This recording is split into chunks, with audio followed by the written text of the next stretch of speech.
Assalamualaikum warahmatullahi wabarakatuh. Alhamdulillah, assalatu wassalamu ala rasulillah wa ala alihi wa ashabihi wa mawala. Asyhadu an la ilaha illallah wahdahu la syarikalah wa asyhadu anna muhammadan abduhu wa rasuluhu la nabiyya ba'dah. Puji syukur kehadirat Allah Subhanahu wa taala, salawat dan salam kepada Rasulullah sallallahu alaihi wasallam. Alhamdulillah, di pagi hari ini, subuh hari ini kita diberi kesempatan untuk terus meningkatkan keimanan dan ketakwaan kita kepada Allah Azza wa Jalla. Rasulullah sallallahu alaihi wasallam berdoa kepada Allah Subhanahu wa taala agar memberkahi umatnya di waktu subuh atau di awal pagi.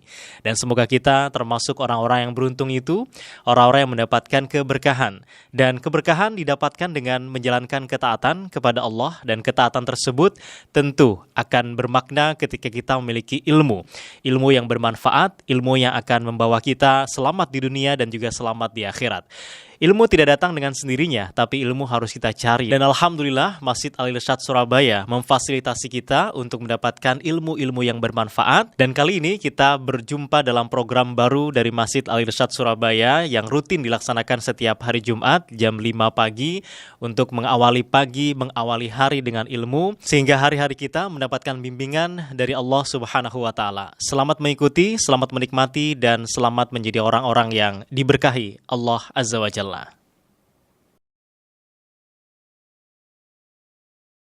Assalamualaikum warahmatullahi wabarakatuh. Innal hamdalillah nahmaduhu wa nasta'inuhu wa nastahdihi wa nastaghfiruh wa na'udzu billah min syururi anfusina wa min sayyiati a'malina may yahdihillahu fala mudilla lahu wa may yudlil falan tajida lahu waliyyan mursyida. Asyhadu an la ilaha illallah wahdahu la syarika lah wa asyhadu anna Muhammadan abduhu wa rasuluh. Allahumma salli wa sallim wa barik ala nabiyyina wa imamina wa uswatina Muhammadin sallallahu alaihi wasallam wa ala alihi wa sahbihi ajmain. Subhanaka la ilma lana illa ma 'allamtana innaka antal alimul hakim. Allahumma anfa'na bima 'allamtana wa 'allimna ma yanfa'una wa zidna ilman ya alim. Ya ayyuhalladzina amanu taqullaha haqqa tuqatih wa la tamutunna illa wa antum muslimun. Amma ba'd, saudariku yang dirahmati Allah Subhanahu wa taala, bersama-sama kita bersyukur pada Allah Subhanahu wa taala atas kebersamaan ini yang insyaallah mendapatkan barokah dan rahmat kasih sayang Allah Subhanahu wa taala. Semoga Allah Subhanahu wa taala selalu melimpahkan, mencurahkan keberkahan, nikmat, juga memberikan perlindungan kepada kita semuanya dan memberikan pertolongan kepada siapapun yang mendapatkan musibah. Terus berbagian rahmati Allah Subhanahu wa taala, kita akan masih mencoba untuk mengawali supaya runtut cara berpikir kita. Karena sebelumnya kita membahas tentang sebuah pembuka, yaitu kita buka dengan pembukaan yang terbesar. Pembukaan terbesar adalah Al-Fatihah.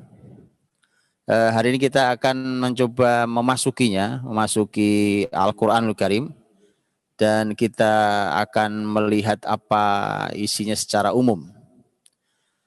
Ini menjadi penting mengingat bahwa Al-Quranul Karim adalah merupakan satu-satunya panduan saat Allah Subhanahu wa taala memberikan tugas kepada nabinya untuk menghilangkan kejahilian di muka bumi ini.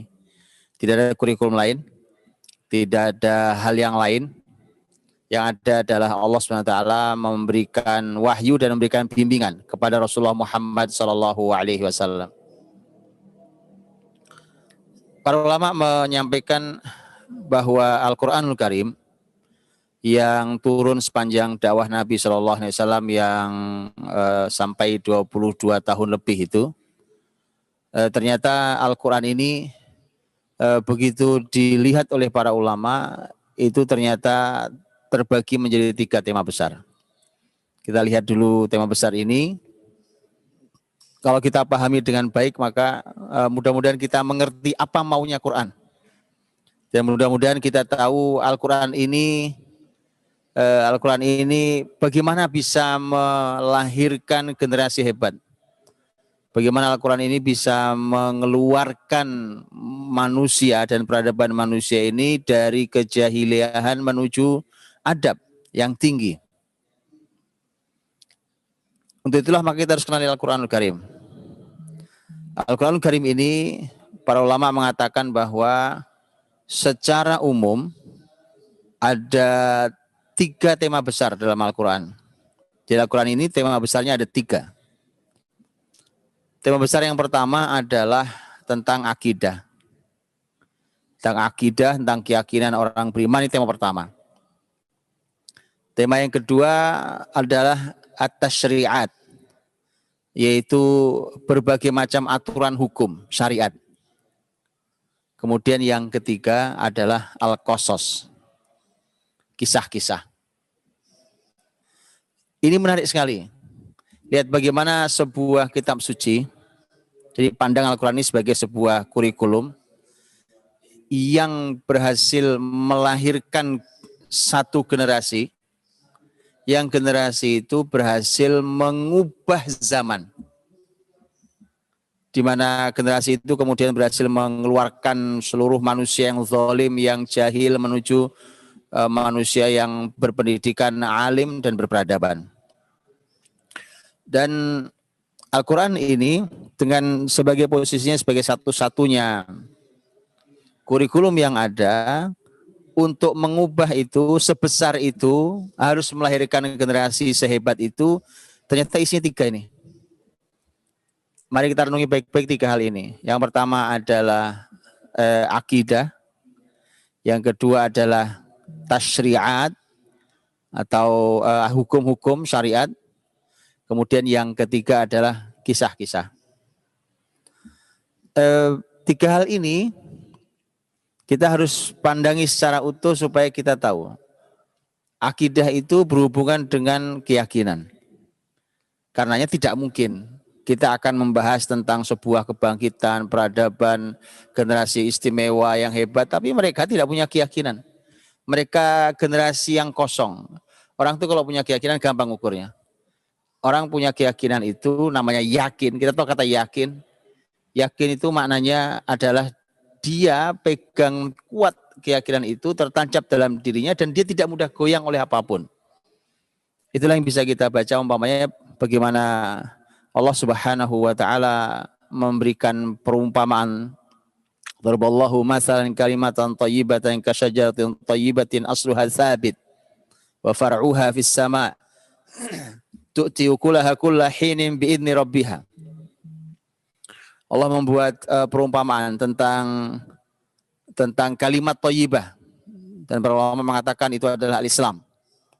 Islam ini seperti satu pohon yang baik, syajarah thayyibah. Asluha tsabit, akarnya menancap kuat.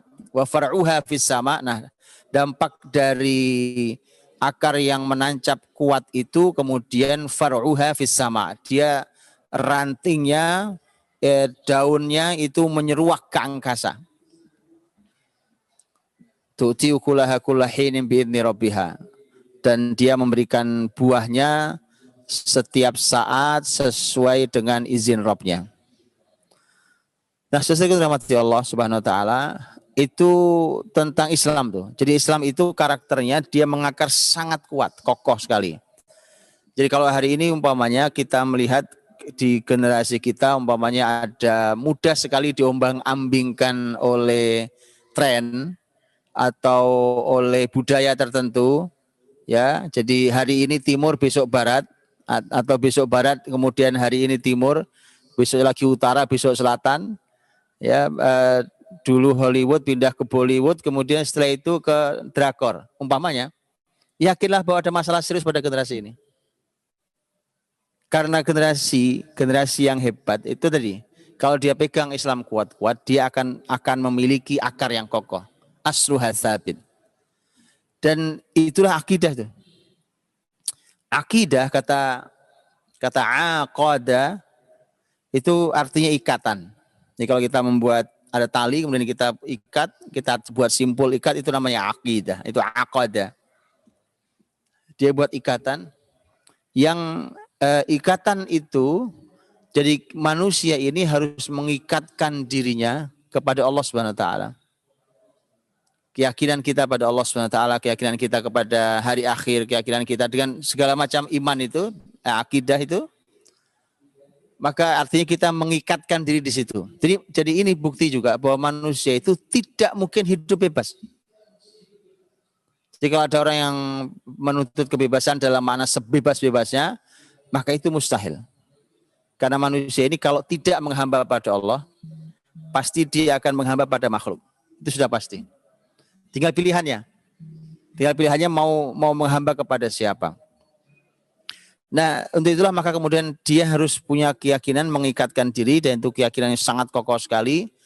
Dan Al-Quranul Karim sangat banyak ayat, bahkan ini menjadi setidaknya sepertiga yang pertama tentang akidah itu. Kemudian yang kedua adalah at-tasyri'at, yaitu hukum-hukum syariat. Hukum-hukum syariat bicara tentang masalah hukum, aturan, ini lagi-lagi adalah merupakan ikatan, karena dia pakem. Jadi ada aturan, ya, aturan di dalam kehidupan dia, aturan di dalam ibadah dia, aturan di dalam muamalah dia, aturan di dalam kebersamaan dia, berbagai macam aturan. Jadi aturan-aturan ini Al-Quran Karim mengatur dalam tasyri'at, di dalam aturan-aturan hukum itu. Jadi hukum kita tahu itu akan mengikat, ya, akan mengikat tentang kehidupan kita. Jadi akidah itu mengikat, hukum juga mengikat juga. Maka muslim itu sebenarnya berjalan di atas panduan. Jadi at-tasyri'at yang sesungguhnya berbicara tentang berbagai macam kehidupan kita, hal-hal yang mengatur seluruh kehidupan kita, itu sebenarnya sebuah anugerah kenikmatan yang luar biasa buat kita, karena kita hidup tidak ngarang sendiri. Bayangkan alangkah sengsaranya kita kalau kita dihadirkan, diciptakan di bumi ini, kemudian dilepas begitu saja. Kemudian terserah, kita tidak tahu mau melakukan apa, mau kemana, kemudian setelah ini apa, dan seterusnya. Tapi Islam memberikan aturan, memberikan panduan, memberikan urutan, begitu indahnya, dan maka bersyukurlah menjadi orang beriman. Itu tasyri'at, dan ini juga hal yang besar sendiri tentang hukum ini. Juga luar biasa bagaimana akhirnya dunia hari ini yang sedang mencari aturan hidup, mereka sampai tidak punya pilihan kecuali harus bersama Islam. Para tokoh mereka mengeluarkan kalimat, mereka sadari atau tidak mereka sadari, mereka mengeluarkan kalimat-kalimat hukum Islam. Mereka yang tidak suka dengan Islam, tapi ternyata begitu mereka sudah tidak lagi ketemu konsep lain, maka tidak ada pilihan kecuali ke konsep Islam. Dalam bidang apapun itu, urusan ekonomi, urusan politik, urusan apapun, ternyata mereka mau tidak mau mereka harus ke hukum Islam. Sadar atau tidak sadar, suka atau tidak suka, dan begitulah terkadang Allah Subhanahu wa Ta'ala membuka paksa mulut mereka untuk menyampaikan kebenaran tanpa mereka sadari. Dan memang begitu cara Allah, yuriduna liyutfi'u nurallahi biafwahihim wallahu mutimmu nurih. Mereka ingin memadamkan cahaya Allah dengan mulut-mulut mereka, tapi Allah yang menyempurnakan cahayanya. Jadi Allah punya banyak cara untuk menyempurnakan cahaya. Jadi bukan hanya mereka ingin padamkan kemudian Allah hidupkan, tidak. Tapi Allah sempurnakan cahaya ini. Jadi nyala dari agama ini itu akan disempurnakan oleh Allah Subhanahu wa Ta'ala, walau berbagai macam upaya orang-orang kafir itu dengan berbagai macam cara mereka ingin membungkam dan memadamkan cahaya Islam. At-tasyri'at yang kedua, dan yang ketiga adalah al-qasas, kisah-kisah.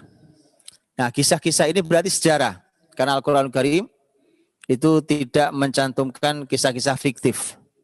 Tidak ada kisah fiktif. Tidak ada yang disebut dengan Israiliyat. Israiliyat itu artinya dia berpeluang mungkin benar terjadi dahulu, mungkin tidak terjadi. Ya, tapi ini ada kisahnya. Tapi Al-Quranul Karim tidak ada Israiliyat. Al-Quranul Karim tidak mungkin ada yang fiktif, dan data yang dicantumkan di dalam Al-Quranul Karim sebagai sebuah wahyu karena dari Allah Subhanahu wa Ta'ala, maka bahkan dari hari ke hari diuji kebenarannya oleh para ahli sejarah, para pakar untuk menggali banyak hal. yang semuanya membuktikan tentang kebenaran ini. Nah, saudaraku dirahmati Allah, ini tentang Al-Qasas. Jadi kalau kita lihat tadi setelah orang-orang manusia ini diikat dengan keimanan dan keyakinan, mereka harus punya keyakinan yang kokoh, mereka diberikan aturan-aturan hidup, kemudian ada sejarah yang harus dilihat, karena hidup kita tidak berdiri sendiri hari ini. Kita tidak tiba-tiba hari ini. Dan itu bukti bahwa di semesta ini ada sunnatullah yang sedang berjalan. Ya, sunnatullah artinya jalannya Allah.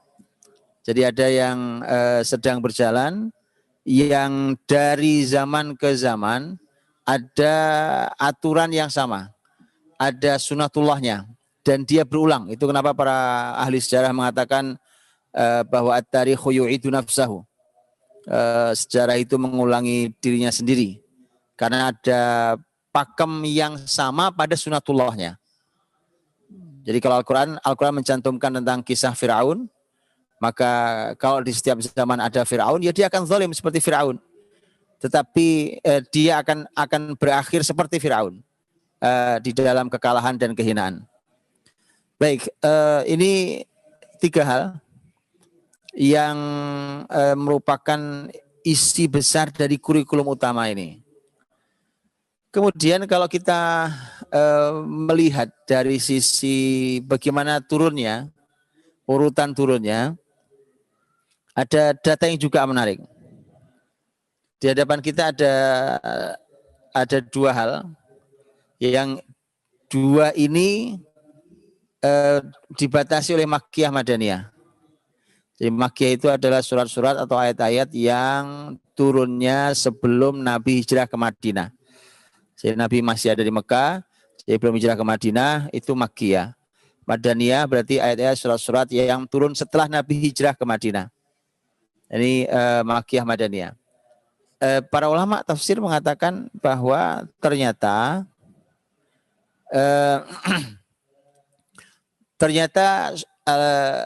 yang turun di Makkah, Makkiyah, dari 3 ini ternyata adalah Al-Qasas. Al-Qasas ini turun di Mekah. Kisah-kisah umat terdahulu itu turunnya di Mekah. Kalau kisah Nabi Muhammad SAW tentu sesuai dengan peristiwa yang sedang berjalan. Karena ketika peristiwa Madinah, ya turunnya di Madinah. Tetapi kisah umat terdahulu itu turunnya di Mekah. Seluruh kisah umat terdahulu, sejarah umat terdahulu turunnya di Mekah. Sementara tasyri'at, hukum-hukum itu turunnya di Madinah. Sementara dan adapun akidah itu adalah dia ada di dalam kisah-kisah, dia ada di dalam tasyri'at. Dia ada dalam tasyri'at, juga ada di dalam pembahasan tentang kisah-kisah. Makanya kita bisa mengambil akidah dari sisi dari pembahasan tentang sejarah, kemudian kita juga bisa mengambil nilai akidah dari syariat, ya, dan kemudian kita bisa, atau dia merupakan pembahasan tema sendiri. Jadi tema pembahasan akidah ini pembahasannya menyebar dari Makkiyah ke Madaniyah. Baik, apa fungsi data ini? Apa fungsi data ini? Makkiyah Madaniyah itu merupakan urutan. Jadi pegang itu dia adalah sebuah urutan. Saya sering mengilustrasikan banyak kegagalan kita di dalam kita membangun generasi. Karena tadi kita bicara tentang pendidikan generasi. Yang dengan itu mereka mampu memanggul peradaban, menghapuskan kegelapan jahiliyah. Kita ingin menghadirkannya kembali. Apalagi kemudian orang-orang beriman menyadari betul bahwa hari ini muslimin belum mendapatkan ruang, belum mendapatkan porsi yang besar. Karenanya kemudian kita berharap bisa menghadirkan generasi. Yang tidak boleh diremehkan juga bukan hanya kontennya, bukan hanya isinya, tetapi juga urutannya. Karena ketika salah urutan, bisa hasilnya tidak maksimal atau bahkan tidak berhasil. Gara-gara urutan. Itu sudah sunatullah dalam kehidupan. Ya, silahkan di dalam apapun masalah urutan. Ya, saya sering sampaikan kalau ibu-ibu saja bikin kue, ibu buat kue itu ada urutan untuk memasukkan bahannya. Toh ini bahannya sudah ada di meja semua, membuat kue. Gimana kalau kita masukkan yang mana saja atau dimasukkan bersama-sama? Itu ada kue yang tidak jadi. Atau ada kue yang jadi tapi tidak maksimal. Itu baru urusan kue. Makanya ada urutan. Dan makiyah madaniyah harus dipandang diantaranya sesuai dia adalah merupakan urutan. Kalau dia merupakan urutan, apalagi tadi Allah membuat perumpamaan seperti pohon, pohon itu tidak dimulai dari buah. Tidak ada. Kalau kita ingin mendapatkan buah dengan menanam pohon, maka bukan buah dulu yang kita urusi. Kita urusi yang lain, yaitu tentang pohon ini. Makanya kemudian pembahasan ayat sebelum bicara tentang pohon, sebelum bicara tentang buah, tu'ti ukulaha kullahin biidni rabbiha, tapi di awal Allah menyampaikan tentang masalah akar. Asluha sabit. Akarnya akar yang kokoh. Nah, itu artinya kalau bicara tentang bangunan Islam ini seperti pohon, maka harus tahu urutannya. Kita tidak sedang sibuk membicarakan hasil, tapi kita sedang mencoba untuk sekuat mungkin menanam akar itu dengan sebaik-baiknya. Atau ketika Rasulullah SAW bersabda, umpamanya dalam hadis beliau, Buniyal Islamu ala khams, Islam ini dibangun di atas 5 perkara. Ini rukun Islam yang 5, ya, syahadatain, salat, zakat, puasa, haji bagi yang mampu.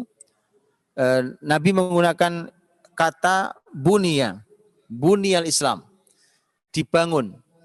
Dan bunia artinya dari al-bunyan, bangunan. Muslimin sendiri yang menjalankan syariat Islam ini oleh Nabi Shallallahu Alaihi Wasallam juga disebut kalbunyan, yashuddu ba'duhu ba'da. Jadi muslimin satu sama lain itu kalbunyan, seperti bangunan kita, yashuddu ba'duhu ba'da, yang saling menopang satu sama lainnya.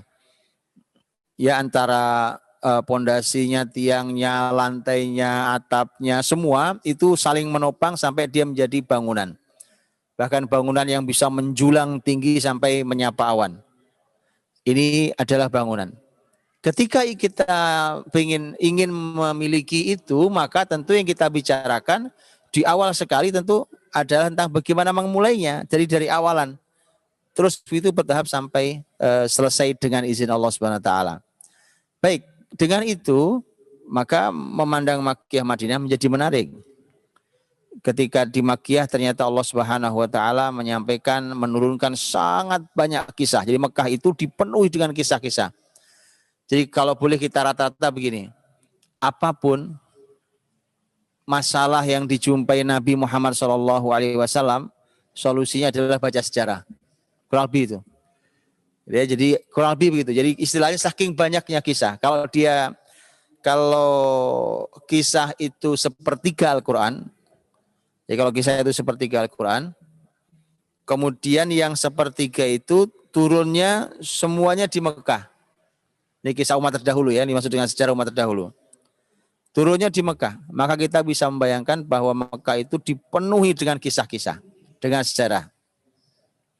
Baik, setelah itu, setelah muslimin kokoh, baru kemudian ada Madinah. Di Madinah itu muslimin sudah mulai mendapatkan hasil sementara dari perjuangannya. Ya, muslimin sudah mulai punya lingkungan yang islami, bisa mendirikan masjid. Kan di Mekah muslimin tidak punya masjid. Muslimin sudah mulai punya pasar sendiri, muslimin punya negara sendiri dengan struktur kepemimpinan Rasul dan terus ke bawahnya. Bahkan muslimin sudah punya pasukan sendiri, para panglima-panglima hebat di dalam sejarah jihad Islam dan seterusnya. Itu paling tidak itu skor sementara, hasil sementara dari perjuangan muslimin ada Madinah. Dalam keadaan seperti itu, ketika muslimin sudah mulai memiliki banyak hal, maka kemudian yang turun adalah aturan agar mengatur semua itu. Ya, ini bisa dilihat bagaimana petanya supaya kita tahu dari mana kita harus memulai. Supaya sekaligus mengoreksi mengapa sudah kita mulai tidak kunjung berhasil. Coba dilihat dengan pola ini. Kita didik anak umpamanya, kita membangun generasi ini, kita menginginkan apapun istilahnya, islamisasi atau apapun, maka coba dilihat ini. Kemudian yang satu lagi adalah pembahasan akidah. Pembahasan akidah sudah sejak di Mekah.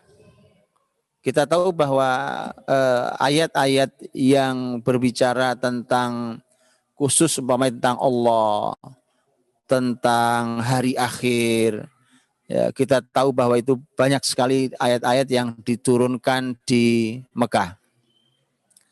Tetapi bahkan muslimin sudah masuk ke Madinah. Bahkan ayat bicara tentang hukum itu ternyata masih bicara tentang akidah juga. Makanya tidak pernah terpisah. Jadi mengambil keyakinan dan akidah dari sejarah, menguatkan akidah dari sejarah, dan tetap ada akidah dan keyakinan Islam di dalam hukum. Karenanya begini, ketika umpamanya kita bicara tentang hukum, umpamanya diterapkan tentang syariat ekonomi Islam, umpamanya, atau syariat politik Islam, syariat kepemimpinan Islam, syariat pendidikan Islam, umpamanya. Ini mustahil dipisahkan dari akidah, mustahil dipisahkan dari keyakinan. Kalau kita bicara tentang ekonomi Islam, kemudian ternyata itu dipisahkan dari akidah Islam, maka tidak mungkin ada hasilnya. Ya. Lihatlah ayat-ayat, dan ini ciri khas Al-Quran Al-Karim ketika menyampaikan tentang apapun termasuk tema hukum. Lihatlah ayat-ayat yang bicara tentang hukum, maka penutup-penutupnya, minimal penutupnya, ini kalau kita mau lihat, minimal penutup ayatnya perhatikan. Ya, itu adalah merupakan ayat-ayat yang berhubungan dengan akidah, ya, dengan berbagai macam hal yang berhubungan tentang Allah dan seterusnya. Ya, umpamanya contoh umpamanya ketika Allah Subhanahu Wa Taala berfirman tentang ini contohnya ayat yang paling panjang di dalam Al-Quran, ya, yaitu ayat tentang Al-Mudayanah kata para ulama, ya, di mana ulama mengatakan bahwa ini adalah merupakan ini adalah ayat muamalah yang panjang muamalah tentang mudah yang saling hutang, jadi berhutang, utang piutang. Ya ayyuhalladzina amanu idza tadayantum bidainin ila ajalin musamma faktubu dan seterusnya. Itu pembahasan tentang masalah di kalau ada yang berhutang kemudian ditulis, dicatat, ada saksi, kalau dua laki-laki, kalau tidak ada maka satu laki dua perempuan, kalau supaya nanti saling mengingatkan dan seterusnya. Dan menutup ayatnya, wattaqullaha wa yu'allimukumullah wallahu bikulli syai'in alim. Sudah bicara tentang masalah hukum, dan ayat dan surat Al-Baqarah itu memang turun di Madinah. Saya bicara tentang masalah hukum, kemudian akidah tidak dibawa, maka apa yang kita cita-citakan untuk menegakkan syariat maka tidak akan pernah berhasil. Jadi wattaqullah, jadi bertakwalah pada Allah, wa yu'allimukumullah, dan dia Allah mengajarkan ilmu pada kalian. Ya Masya Allah, ini jadi bicara tentang ekonomi itu penutup ayatnya itu ternyata. Ini masalah utang piutang, masalah ini kan masalah utang piutang masalah besar. Karena ternyata para ahli ekonomi hari ini memang bisa menyedihkan kalau ternyata ilmu tertingginya adalah ternyata cuma berhutang. Ya kan, cuma mengajarkan dari hutang ke hutang, ya kan, dan segala hal, maka itu menjadi menyedihkan. Dan kemudian hutang itu dipaksakan sampai kita pun dipaksa untuk berhutang. Kita tidak mau hutang saja akan berhutang. Ya, hutang itu dibuat menjadi sistemik, disistemkan, dan itu jelas tidak sesuai dengan syariat Islam. Ternyata dengan pembahasan masalah syariat syariat tentang ekonomi itu penutupnya adalah wattaqullah wa yu'allimukumullah. Jadi bertakwalah pada Allah. Lihat ini nasihat ini, akidah ini. Dan Allah akan mengajarkan ilmu pada kalian. Nah, kita ini perlu solusi-solusi, ya kan? Jangan sampai solusinya dari hutang ke hutang, ya. Kemudian penutupnya lihat ini juga akidah. Wallahu bikulli syai'in alim. Dan Allah kepada segala sesuatu alim, maha berilmu, maha mengetahui. Artinya pembahasan tentang bahasan akidah. Jadi akidah ini pembahasan yang menyebar, karenanya dia menjadi roh di seluruh kehidupan manusia. Dari awal sampai akhir syariat ini diturunkan. Nah, saudaraku rahmati Allah Subhanahu wa taala. Itu potret umum. Ya, potret umum tentang isi dari panduan Al-Qur'an ini. Isi dari bahwa inilah kurikulum yang dahulu mengubah peradaban manusia, yang kemudian dia masih terus diikuti dari zaman ke zaman, dan dia memang betul-betul menjadi sebuah kemukjizatan karena dia adalah merupakan wahyu dari Allah Subhanahu wa taala, kalamullah. Ini isinya adalah 3 hal ini, kurang lebih dengan potret yang seperti tadi itu, ya, dan kita akan coba melihat juga lebih detail di pembahasan sekarang ini, karena kita mulai tadi ada pembahasan akidah, ada pembahasan tasyriat, ada pembahasan kisah, kemudian ada kisah yang di Madinah, di Makkah, kemudian ada syariat yang di Madinah, kemudian akidah itu ditebar Allah Subhanahu wa taala, baik dia dibicarakan secara khusus tentang pembahasan akidah, umpamanya tentang contohnya tema hari kiamat. Ya, kita tahu di juz 30 ada ayat surat-surat yang bicara khusus tentang peristiwa hari kiamat. Idza syamsu kuwirat, idza samaa'u fatarat, idza samaa'u syaqqat, dan seterusnya. Itu surat-surat yang berbicara tentang masalah hari kiamat, atau akidah yang ada di dalam kisah, atau akidah yang ada di dalam syariat. Baik, saudara rahmati Allah SWT. Andai para ahli pendidikan hari ini itu memahami pola ini, maka akan bisa dilahirkan kembali dengan izin Allah generasi-generasi istimewa seperti dahulu dilahirkan di awal. Saya hari ini ingin mendalami satu tema saja, yaitu tema kisah-kisah, karena ini adalah tema yang turun secara spesifik di awal, yaitu di tema Makkiyah. Ya, nanti mungkin kita akan lihat apakah kita akan bicara tentang syariat atau kemudian bicara tentang juga akidah, tapi saya ingin mulai dengan itu. Ada beberapa catatan penting tentang sejarah di Mekah itu. Tentu ini sekaligus mudah-mudahan menjadi pelajaran kita, dalam hidup kita, dan nanti mudah-mudahan bisa mengubah di dalam kehidupan kita.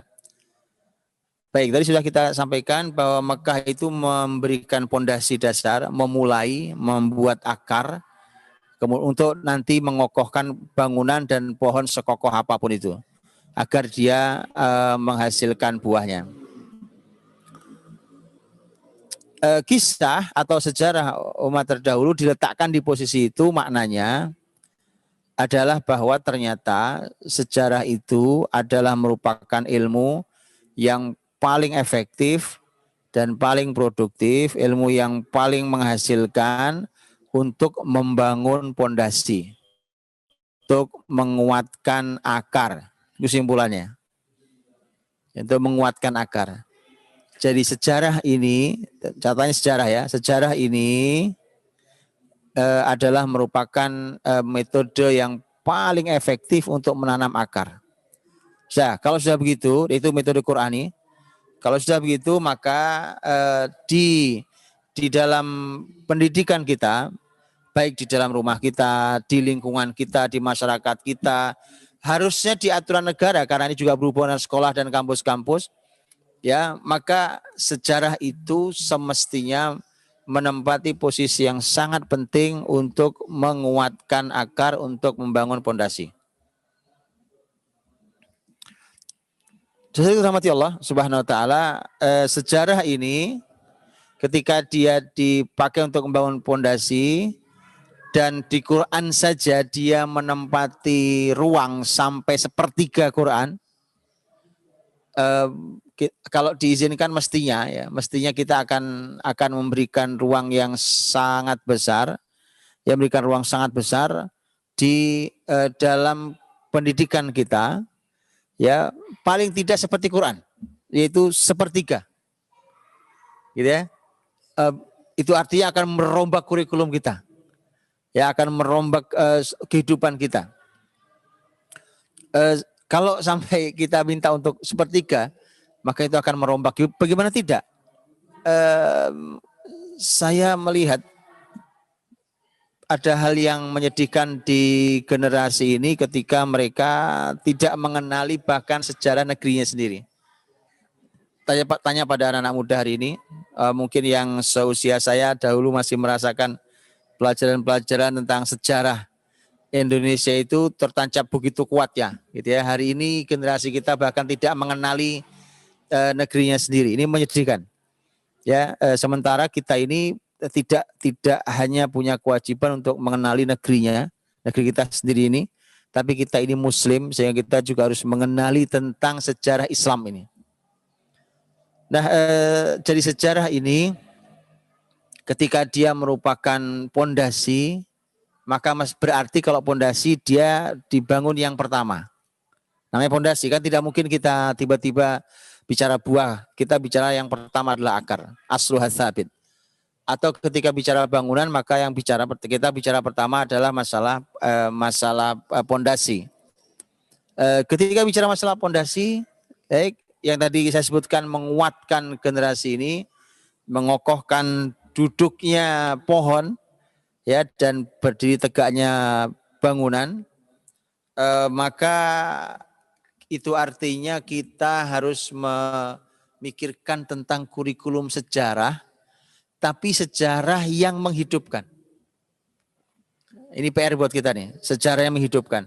Karena sejarah yang diajarkan hari ini ada pelajarannya, tapi sejarah itu tidak menghidupkan. Malah dia menjadi pelajaran sejarah ini momok yang menakutkan atau pelajaran yang membosankan. Itu sejarah. Kasihan saya tidak tahu di mana salahnya ya, tapi kasihan generasi ini, mereka tidak bisa menikmati sejarah yang sejarah itu padahal kisah.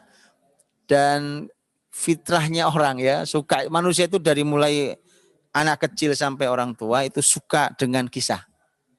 Coba kita bicara, kita ngobrol ya kan, tentang atau ceramah gini umpamanya. Itu ceramah ini kalau isinya teori hukum, tadi ya Tasyri'at Madinah itu ya. Tema hukum, kaidah-kaidah hukum, ilmu alat tentang hukum untuk menyimpulkan hukum nanti kemudian seperti apa. Itu ngaji 1 jam udah lama sekali itu. Lama sekali ngaji 1 jam tuh. Tapi kalau ngaji isinya sejarah, ya kan? Anda 2 jam ngaji, 2 jam sudah capek minta berhenti pembicaranya, itu yang dengar masih belum capek. Karena sejarah. Artinya begini, ada yang salah mendasar betul tentang cara menjelaskan sejarah. Dan yang luar biasa adalah kalau kita belajar dan mengajar sejarah dengan cara Al-Quran, metode Al-Quran. Ya, ini juga luar biasa. Nah, ini perlu ilmu sendiri. Tidak sulit insya Allah. Hanya kita harus tahu bagaimana cara Al-Quran bertutur tentang sejarah. Baik. Jadi ya pondasi ini merupakan pondasi yang harus dibangun di awal. Berarti ada catatannya, 1 dia di awal, yang kedua porsinya banyak. Nah itu bagaimana itu? Jadi bagaimana pendidikan kita ini itu memiliki pelajaran sejarah yang dia diajarkan di awal-awal, kemudian dia porsinya banyak. Ada satu lagi tadi yang ketiga adalah dia harus hidup. Karena masalahnya adalah kita kalau mendengarkan sesuatu, ya itu kalau kita tidak terlibat, tidak merasa terlibat, kan umpamanya mau bercerita apa? Bercerita tentang Nabi Muhammad SAW. Nabi Muhammad sudah 15 abad lalu. Kemudian ada guru sejarah Islam, kemudian berbicara tentang Rasulullah Muhammad SAW lahir di Mekah, negerinya padang pasir, ya kan? Kemudian naiknya naik onta. Lah sekarang anak pegang handphone, naik kendaraan motor, sepeda, mobil, pesawat, kereta, apa segala macam. Mereka apalagi yang tinggal di negeri ini, mereka nggak ngerti padang pasir. Mereka taunya pepohonan di mana-mana. Jadi itu dikisahkan oleh guru sejarah dan tidak ada rasanya. Dia mati, tidak ada rasanya sama sekali.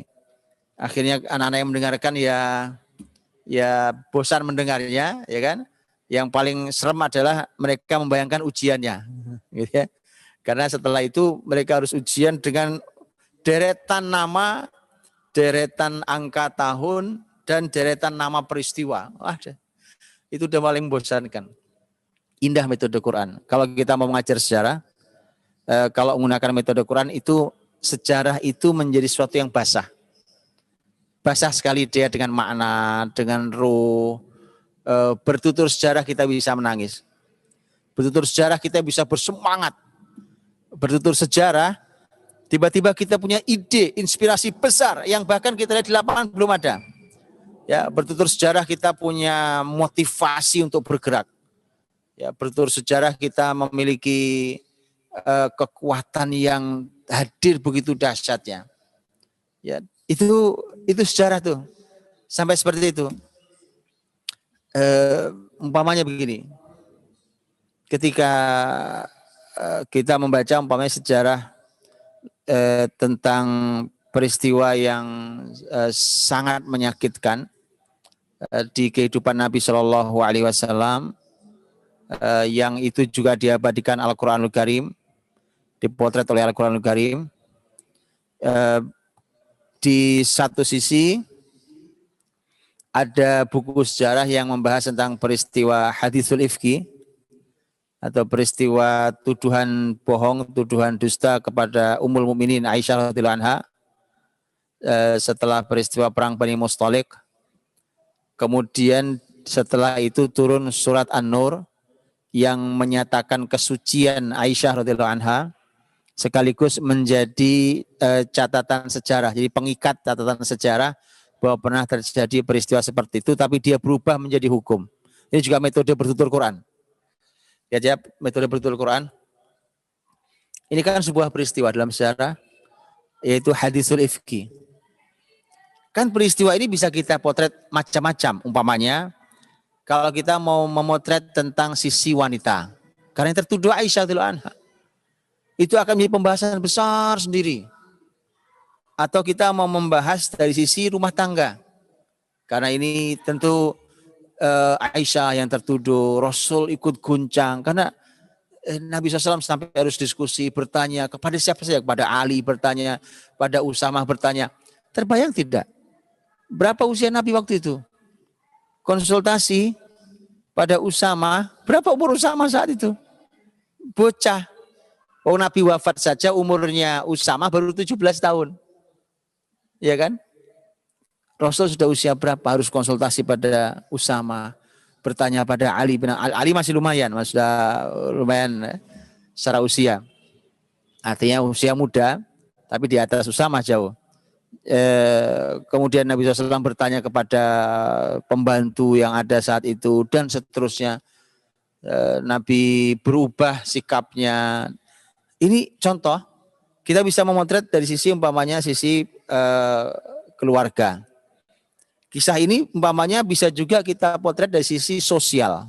Karena ini adalah sesungguhnya ini adalah produk Yahudi, produk munafik, ya, produk munafik yang itu kemudian menjadi ghibah di satu kota, di satu negeri. Jadi ini adalah ghibah yang diproduksi oleh orang-orang munafik. Kemudian akhirnya di dalam tubuh muslimin pun sebagian muslim ikut dalam menyebarkan hal itu, yang kemudian dihukum di dalam Islam. Kita bisa potret tuh, kisahnya kisah sosial, jadi dampak sosial dari Haditsul Ifki, gitu ya. Ini seperti judul-judul karya-karya ilmiah itu, ya. Atau apa yang mau kita potret? ternyata yang menarik adalah Al-Quranul Karim itu ketika membahas dalam surat An-Nur, itu ternyata justru hadisul ifki, kisah tuduhan dusta pada Aisyah radhiyallahu anha, yang kalau kita baca, kalau saya tuturkan sekarang itu bisa sangat mengharu biru, membuat kita bertutur, ini bisa membuat kita menangis. Saya suka tidak tahan menuturkan kisah ini. Beberapa hari lalu saya juga ngajar di santri saya persis di peristiwa hadisul ifki, dan saya hanya bisa membayangkan betapa perihnya seorang Aisyah radhiyallahu anha, wanita suci, wanita mulia itu kemudian dapat tuduhan yang kotor itu dari musuh Islam. Maka membayangkan hal itu suatu yang nggak kuat hati kita lah membayangkan itu. Tetapi surat An-Nur ketika membahas peristiwa ini tidak membahas tentang wanitanya, tidak membahas tentang dampak sosialnya, tidak membahas sisi parentingnya. Malah tiba-tiba pembahasannya adalah tentang hukum. Tentang pembahasan orang yang menuduh harus mendatangkan saksi, ya kan? Kemudian hukuman mereka yang menebarkan berita-berita yang seperti itu, kemudian ancaman dari Allah bagi siapapun yang suka menebarkan kekejian di masyarakat orang-orang beriman. Bukan tidak ada manfaat atau pembahasan tentang sosial, pembahasan tentang wanita, pembahasan tentang keluarga, tetapi yang besar dibahas surat An-Nur justru masalah hukumnya. Jadi ini indahnya Quran. Peristiwa, tapi yang dipotret Quran memang fokus Quran adalah hikmah yang Allah inginkan, apa yang diambil dari sebuah peristiwa. Ini juga ini kurikulum yang luar biasa. Ya, mari kita belajar, tidak sulit kok. Tidak sulit, walaupun memang ada ilmunya, tapi insya Allah tidak sulit mempelajari tentang bagaimana ilmu, bagaimana sejarah masa lalu itu ada jembatan penghubungnya sampai ke kehidupan kita, sehingga sebenarnya kita itu terhubung dengan tahun manapun di masa lalu. Jadi kalau kita membaca sejarah bahkan manusia pertama, berapa jaraknya dengan kita? Adam alaihissalam itu ternyata masih terhubung. Nah, penghubungnya itu adalah ibrah. Kata ibrah dalam bahasa dari huruf ain, ba, ro, abaro artinya nyebrang. Jadi kalau kita nyebrang jalan, nyebrang jembatan penyeberangan itu abaro, ya abur, itu artinya menyeberang. Jadi kita ini dikasih jembatan penghubung, jalan penyeberangan itu agar menyeberang kita di zaman sekarang. Kemudian kita sedang ingin membahas sejarah di zaman manapun, itu tetap harus ada hubungannya dan kita bisa menyeberangi itu. Dengan itulah baru sejarah menjadi hidup. Dia dikisahkan menjadi hidup. Mau dikisahkan perjuangan siapapun masih hidup. Ya, jadi sekali lagi saya dirahmati Allah, perlu pembahasan khusus tentang bagaimana kisah di dalam Al-Quranul Karim. Mungkin nanti kalau ada waktu kapan-kapan kita akan berkisah. Mudah-mudahan ini menjadi pelajaran karena ini manfaat buat keluarga-keluarga muslim, buat masyarakat muslim, buat para pendidik, bahkan bagi para pemimpin negeri, di mana mereka kalau ingin membangun generasi-generasi kokoh istimewa seperti ini, ya, maka dihadirkanlah kisah-kisah itu. Di dalam Al-Quranul Karim, ketika ibrah itu adalah tujuan utama dan bukan hanya rangkaian kisah, rentetan peristiwa, ya maka itu juga harus diambil. Dan itulah mengapa kalau kita membaca sejarah Islam, itu selalu akan ada pembahasan namanya fikih sejarah. Atau kalau sirah, fikhus sirah. Atau kalau dalam istilah Dr. Abdul Halim Uwais, rahimahullah ta'ala, itu namanya falsafatut tarikh. Jadi filsafat sejarah. Ya, ini yang disebut oleh Dr. Abdul Halim Uwais, tokoh yang melahirkannya adalah Ibnu Khaldun. Ya, filsafat sejarah yang menjadi tokoh modern untuk membaca sejarah tapi sisi filsafatnya, nilainya. Ya, ini di dalam buku-buku sejarah Islam itu mesti ada. Bisa kadang-kadang pembahasannya begini. Sebagian kitab bunyinya begini. Disebutkan kisahnya, kemudian dituliskan di bawahnya. Ibroh atau pelajaran yang bisa diambil dari kisah ini. 1, 2, 3 begitu.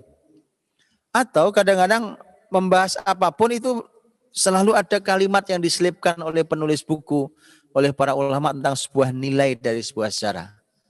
Pertanyaan saya, kurikulum sejarah di Indonesia, apa sekarang sejarah kurikulum sejarah di Indonesia itu, yang bertutur tentang sejarah negeri ini. Sepertinya yang saya ingat, tidak ada metode itu, betul ya?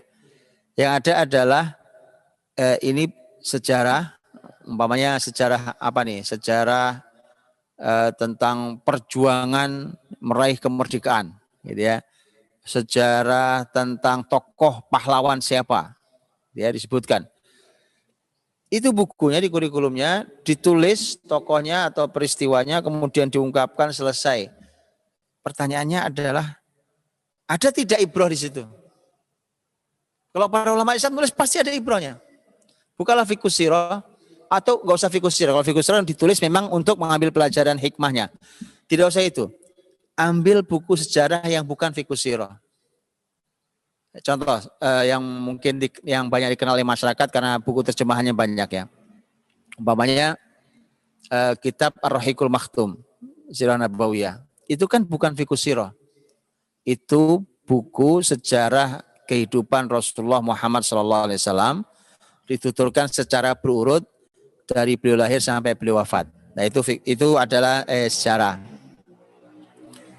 Dituturkan dengan berurut, tapi sang penulis karena menulis dengan gaya ulama Islam dan beliau adalah seorang ahli ilmu, maka dimasukkanlah nilai-nilai di dalam kisah-kisah itu. Bacalah bukunya, betul ya?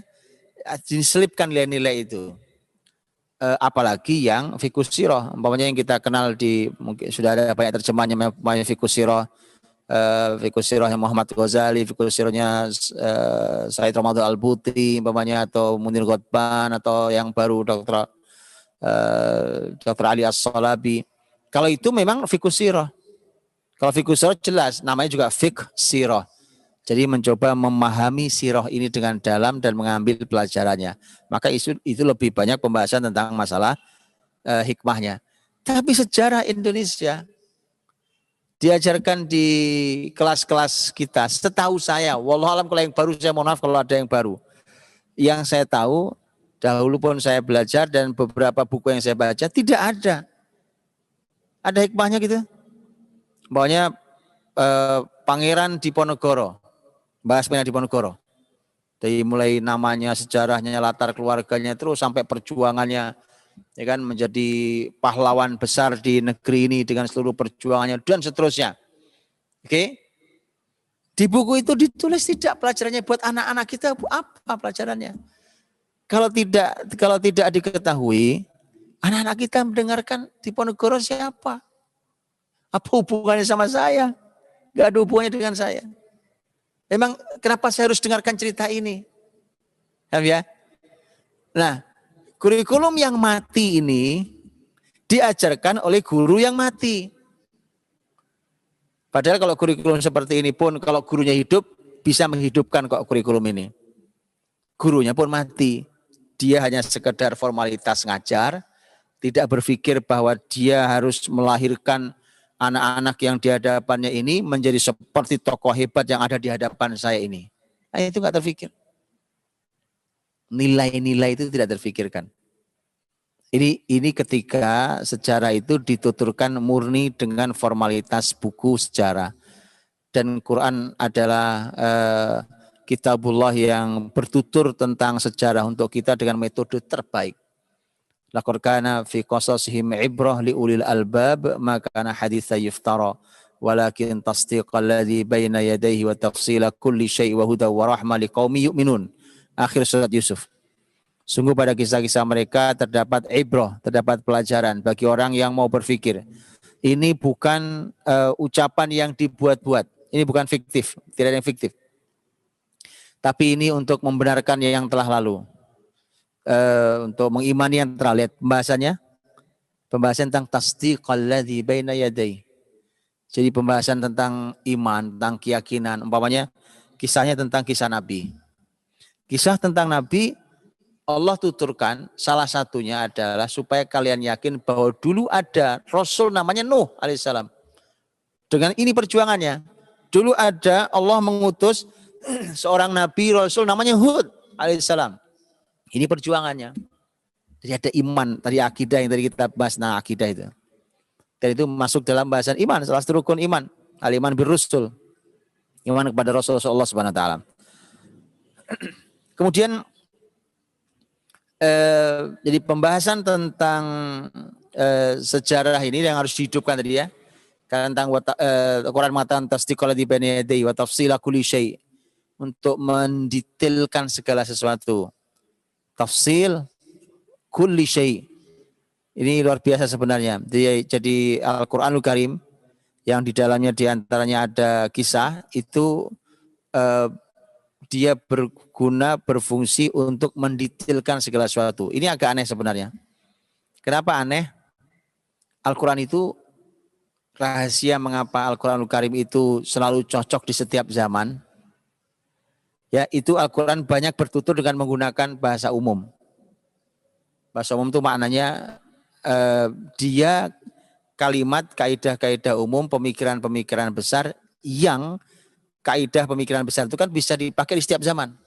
Contoh gini, umpamanya orang baik ya akan mendapatkan kemuliaan. Umpamanya, itu kan kaidah umum. Coba dipakai di zaman manapun cocok di zaman manapun. Tapi kalau dituturkan detail seperti dalam buku sejarah, yang dituturkan adalah peristiwa padang pasir, ya onta, ya kuda, ya keledai, kirbah tuh, tempat minum yang terbuat dari kulit itu, kita udah gak ada yang pakai itu semua. Kita minum udah pakai gelas, pakai botol, pakai apa itu udah. Jadi itu ketika detail seperti itu, maka dia memang terasa betul ini memang masa lalu. Ya, masa lalu. Bahkan Al-Quran ketika bertutur tentang kisah, yang kisah itu adalah umat yang jauh sudah ribuan tahun sebelum kita, itu Quran menyampaikan tentang nilai-nilai di dalamnya. Yang itu ada kalimat-kalimat yang itu kalimat umum. Nah, yang menarik adalah mengapa ketika Quran itu sebenarnya dia kalimatnya adalah kalimat yang cenderung global. Ya, cenderung global. Tetapi Allah Subhanahu wa taala menyampaikan bahwa itu fungsinya justru tafsil kulli syai'. Dia untuk mendetailkan. Lah kalau detail itu mestinya enggak global ya kan? Ya, dia mendetailkan segala sesuatu. Itu artinya bahwa kalimat yang global ini harus diurai oleh para ahli sehingga dia akan menjadi penjelasan detail untuk setiap zaman. Ya, karena kalimat yang sama, ayat yang sama ditafsirkan oleh para ilmuwan berbeda zaman akan berbeda makna. Ya. Umpamanya contoh, saya kasih contoh. Was-sama'i dzatir raja'. Was-sama'i dan was-sama'i demi langit dzatir raja' yang zat itu yang memiliki. Raja' dari kata raja' itu artinya sesuatu yang kembali. Jadi langit itu mengembalikan sesuatu. Allah bersumpah dengan langit yang mengembalikan sesuatu. Apa tafsir Abdullah bin Abbas radhiyallahu anhuma di zamannya? Ini kalangan sahabat dan seorang ini mufassir paling tinggi di kalangan para sahabat. Beliau mengatakan itu adalah hujan. Tidak salah. Memang langit mengembalikan hujan. Begitu dibaca oleh ilmuwan hari ini, ternyata para ilmuwan menemukan bahwa langit tidak hanya mengembalikan hujan. Tidak ada yang mengembalikan hujan saja. Ya, lah ini sinyal-sinyal kita ini begitu naik ke atas diturunkan lagi. Makanya kemudian pembahasan menjadi berbeda. Jadi kalimat umum, kata raja itu umum. Raja'a itu umum. Yang Allah tidak menggunakan kata umpamanya mator. Mator artinya hujan atau air, umpamanya. Karena Al-Quran juga bicara tentang masalah hujan. Allah tidak mengatakan dan demi langit yang menurunkan air atau demi langit yang menurunkan hujan. Tapi menggunakan kata raja yang artinya umum. Itu membuat dia bisa ditafsirkan di sepanjang zaman. Ini indahnya wa tafsila kulli syai'. Jadi dan dia dipakai bisa untuk mendetailkan segala sesuatu, tetapi untuk bisa detail dia harus di tangan para ahli ilmu. Wa tafsil kulli syai' wa hudan, dan petunjuk, wa rahmah, dan kasih sayang, liqaumi yu'minun, untuk siapapun kaum yang beriman. Nah, sedikit rahmati Allah Subhanahu wa taala. Maka sekali lagi ya, kisah ini kalau umpamanya gini, kalau teman-teman umpamanya adalah keluarga-keluarga muslim yang ingin membangun generasi yang luar biasa, tadi jelas kita sampaikan ya, bicara tentang sejarah itu harus banyak dibicarakan di awal, tapi dia harus hidup, ya kan? Ini kalau kita coba, maka sungguh luar biasa. Tentu yang keempat adalah dia harus hidup, itu harus diambil hikmahnya. Dia harus ada ibrah yang bisa diambil. Adapun kisah di dalam Al-Quran dengan ilmunya, bagaimana cara bertutur, bagaimana cara mengambil hikmahnya, urutan bertuturnya, kalau di dalam bertutur sesuatu itu kan ada yang dari A ke Z, Z ke A, atau bolak-balik dan segala macam. Quran sangat kreatif. Quran punya metodologi yang luar biasa, sangat kreatif dalam hal itu. Dan itu sebenarnya mudah ditiru. Ya, dan Quran itu kalau kita baca sejarah dalam Quran, itu membuat kita menjadi sangat cerdas. Contoh yang sederhana, kisah yang sangat banyak disebutkan dalam Quran adalah kisah Nabi Musa alaihissalam. Kisah Nabi Musa alaihissalam ada di sekian banyak surat. Nah, itu dituturkan.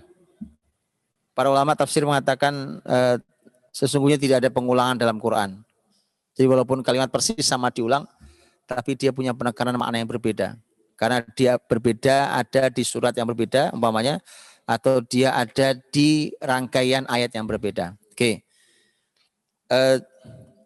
Jadi ketika kita membaca kisah tadi, ya kisah Nabiullah Musa alaihissalam, itu kan dipotong-potong. Kisahnya bukan berurutan. Jadi Quran itu kadang-kadang bertutur dari awal sampai akhir. Seperti kisah Nabi Yusuf, dikumpulkan dalam satu surat plek, satu surat nih, Yusuf Aisyah. Ya, Musa alaihissalam tidak begitu cara bertuturnya, dipotong-potong, dipotong, dan dipotongnya itu tidak berurutan. Jadi kalau kita buka umpamanya pertama nih, surat Al-Baqarah kita buka, ya, ada kisah Musa apa tidak? Ada, kisah bukan. Tapi ini penggalan peristiwa, tapi penggalannya dia bukan penggalan hidup awalnya Musa, bukan. Justru Musa kecil dibahas di tengah surat, di tengah Quran maksud saya, di tengah Al-Quran. Di tengah Al-Quran Karim. Dibahas supaya dalam surat Toha umpamanya, itu sudah surat ke-20. Ya. Tapi kisah Musa yang ada di Al-Baqarah itu penggalan, umpamanya penggalan kisah Musa dengan kaumnya yang ingkar. Tentang kaumnya yang menyembah anak sapi. Patung anak sapi maksud saya. Itu penggalan kisahnya. Begitu, tapi dia acak, sepotong. Kalau ada PR-nya adalah satu, kumpulkan penggalan kisah Nabi Musa dalam Quran. PR satu. PR yang kedua adalah setelah kumpulan itu terkumpul, Al-Baqarah kisahnya ini. Ya, nanti surat berikutnya ini. Setelah itu urutkan sesuai dengan kronologi zaman. Gitu ya, kronologi zaman. Maksudnya dari mulai Musa kecil sampai akhir yang ada kisah dalam Quran. Itu PR sendiri. Di Quran itu mengajak kita cerdas. Makanya sejarah itu baru bisa mendapat atau baru bisa memberikan manfaat besar kalau itu kita disebut sebagai ulil albab. Kita orang yang memakai akal kita, menggunakan akal kita yang dalam untuk bisa mendapatkan ibrah. Jadi gitu ya. Baik, itu contohnya. Terkadang kisah Musa alaihissalam itu terulang-ulang, seperti terulang. Tapi ulama sudah pastikan ya, tidak ada pengulangan dalam Quran. Enggak ada yang 100% diulang, itu tidak ada. Sekali lagi, kalaupun kalimatnya diulang, itu pasti ada penekanan makna yang berbeda. Ya, kisah Musa terulang. Umpamanya Musa alaihissalam dengan Firaun, atau Musa dengan tukang sihir Firaun. Itu disebutkan di dalam satu surat, disebutkan di surat yang lain. Terlihat sama, ternyata tidak sama. Tidak sama. Bahkan dialognya itu kelihatannya diulang. Ini kelihatannya diulang, Pak. Ini sama nih, apalagi kalau kita baca terjemahan, sama. Jawabannya tidak sama. Karena setiap surat ingin memberikan suasana yang berbeda, ingin memberikan pengalaman yang berbeda. Gini, gampangnya. Anggap ya, satu surat ini umpamanya dia adalah hari atau minggu. Minggu ini kita bertutur tentang kisah Musa. Ya, targetnya umpamanya ingin menyampaikan tentang perjuangan Musa alaihissalam di dalam berdakwah di umatnya. Oke. Pekan depan masih bertutur tentang Musa alaihissalam, tetapi Musa yang usia kecil. Dari usia dia dimasukkan dalam tabut, kemudian dilarung di sungai itu, ya, di sungai Nil itu, kemudian diselamatkan Allah. Kisah ibunya yang sedih ketika melepas Musa, dihibur oleh Allah Subhanahu wa taala, dan seterusnya. Itu penggalan kisah sendiri di pekan itu dengan hikmahnya. Bayangkan itu kalau kita tuturkan tuh lengkap seperti Quran bertutur umpamanya dengan hikmahnya, maka kita akan melihat hasil yang juga luar biasa. Sekali waktu kita mau bertutur Musa dari mulai kecil secara kronologis berurutan terus sampai akhir. Saya mungkin Musa meninggal. Itu juga pelajaran besar sendiri dan pasti ada hikmah dan pelajarannya. Baik, sebagai penutup, teman-teman rahmati Allah SWT, bahwa semua kisah sejarah itu memang harus diambil ibrah dan kisahnya. Harus diambil ibrah dari kisah itu. Di mana ibrah, pelajaran itu harus bisa menjadi jembatan penghubung antara kita hari ini dan masa lalu itu. Agar kemudian kita menjadikan sejarah itu merupakan penyemangat, motivasi, sumber inspirasi, ide-ide kita, dan seterusnya banyak bisa kita bangun di sana. Ya, dan itu menjadi penghubung yang luar biasa. Dan perlu diketahui bahwa sejarah Islam adalah sejarah yang sangat bercahaya, sangat gemilang. Kalau kita lihat ke belakang ke sejarah Islam, kita melihat semuanya cahaya. Semuanya cahaya. Maka kalau kita ingin mendapat cahaya, tengoklah sebentar ke belakang ke sejarah itu, ambili itu cahaya, kemudian bawa ke kehidupan kita untuk mengantarkan kita ke jalan ke depan. Itu caranya. Baru kemudian sejarah itu akan hadir luar biasa. Kita kehilangan banyak hal hari ini. Bacalah sejarah, kita tahu bahwa muslimin pernah melakukan kebesaran di bidang yang bahkan hari ini kita tidak punya apa-apa. Baik, makanya itulah hikmah mengapa Al-Quran sepertiganya adalah sejarah, agar ternyata dia memberikan pelajaran yang sangat halus tapi masuk dalam hati. Dia menjadi penguat, dia menjadi inspirasi, dia menjadi apapun di dalam kehidupan orang-orang yang beriman, asal dia diambil ibrah atau pelajarannya. Baik, saya kira itu. Barakallahu fikum, jazakumullah khair. Mudah-mudahan ada yang bisa kita ambil hikmah dan pelajarannya, dan ada yang bisa kita benahi di kehidupan kita ini, agar generasi ini akan hadir lebih baik dari waktu ke waktu. Wallahu a'lam bishawab. Saya kembalikan pada Ustadzuna. Assalamualaikum warahmatullahi wabarakatuh.